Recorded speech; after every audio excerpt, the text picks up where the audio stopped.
Televizyon tek başına dil gelişimini etkiler diyemeyiz ama yani birçok faktör vardır dil gelişimini etkileyen. Fakat televizyon da bunlardan biri. Yani televizyon seyreden her çocuk dil ve konuşma gelişimi geriden gelecek diye bir şey yok. Ya da yani televizyon seyretmeyen bir çocukta da dil ve konuşma gerilikleri gözlenebilir. Fakat televizyon izleyen bir çocuğun televizyon izlemeyen bir çocuğa göre dil ve konuşma gelişiminin etkilenmesi 6 kat daha fazla. Bu yüzden özellikle 0-3 yaş yani dil gelişiminin, beyin gelişiminin çok hızlı olduğu dönemde biz televizyon kullanımını önermiyoruz. Çünkü bu dönemde çocukların çok fazla etkileşime ihtiyacı var. Çevresindeki nesneleri, 3 boyutlu nesneleri duyularla birlikte keşfetmeye, deneyimlemeye ihtiyacı var. Fakat televizyon 2 boyutlu ve televizyon izleyen bir çocuk pasif alıcı konumunda, yani sadece oturuyor ve belli bir alana uzun süre bakıyor ve biz çocuklara bu etkileşimden uzak bir konumda bulunmasını istemiyoruz.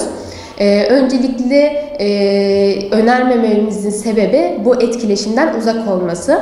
İkinci olarak da televizyon izleyen çocuklar çok fazla uyarana maruz kalıyorlar. Çok fazla ses, çok fazla renk, çok fazla hareket.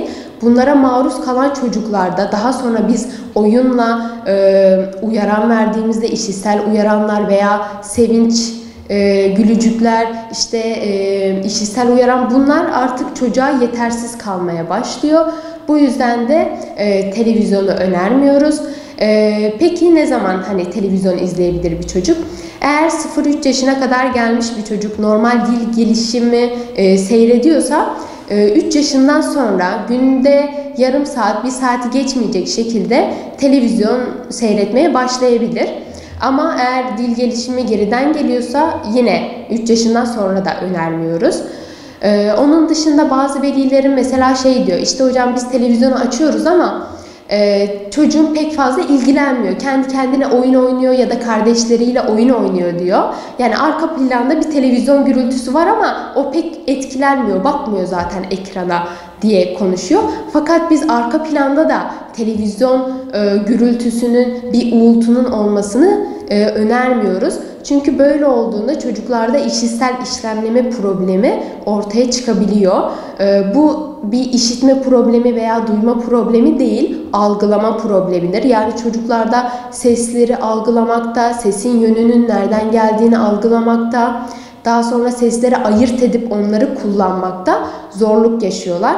Bu yüzden de arka planda bir televizyon gürültüsünün olmasını istemiyoruz. Televizyon, tablet, telefon, bunların hiçbirini 3 yaşına kadar önermiyoruz. 3 yaşından sonra da mesela günlük yarım saat, 1 saat dedim. Bunlarda da ebeveyn kontrolünde olmasını istiyoruz. Yani izlediği şeyleri sizin kontrolünüzde gerçekleşmesini istiyoruz. Yani sadece televizyon değil, tablet ve telefon da bunun içinde. Çocuk 4 yaşında, 5 yaşında ve günlük yarım saat, 1 saati geçiyor.